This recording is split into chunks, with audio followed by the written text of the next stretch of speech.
నమస్కారం. ఈరోజు చాలా ప్రాముఖ్యమైన రోజు మన భారతదేశానికి.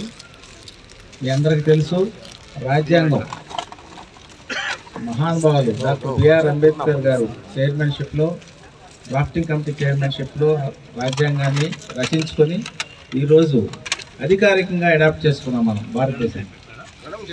ఈ రాజ్యాంగం యొక్క ప్రాముఖ్యత ఏంటంటే, దీనిలో గణతంత్రం, తర్వాత సౌభాతృత్వం, తర్వాత సార్వభౌమాధికారం, ఈ మూడు చాలా ఉంటాయి. దాని తర్వాత సమానత్వం, స్వేచ్ఛ, ఈక్వాలిటీ, తర్వాత ఉమెన్ ఎంపవర్మెంట్, ఇవన్నీ కింద వస్తాయి.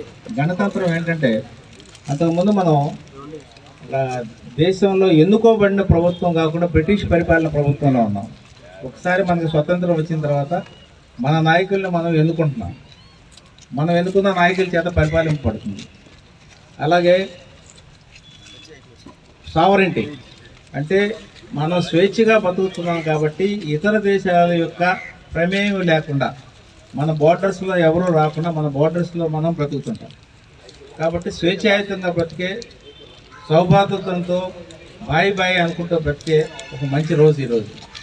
దాంతోపాటు ఉమెన్కి, తర్వాత వీకర్ సెక్షన్స్కి, తర్వాత ఈ దేశంలో ఉన్న వెనుకబడిన వర్గాలకి అందరికీ సమంగా బ్రతికే సమానత్వం, తర్వాత స్వేచ్ఛగా బ్రతికే, స్వేచ్ఛగా ఓటు హక్కు వినియోగించుకునే ఒక హక్కుని, తర్వాత ఒక భావాన్ని కల్పించిన ప్రధానమైన రోజు.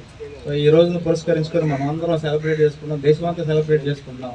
ఈరోజు మనం మున్సిపల్ కార్పొరేషన్ ఆఫీస్లో కూడా సెలబ్రేట్ చేసుకున్నాం. మీ అందరికీ ఒకసారి republic day greetings. Wish you all happy republic day. Thank you very much.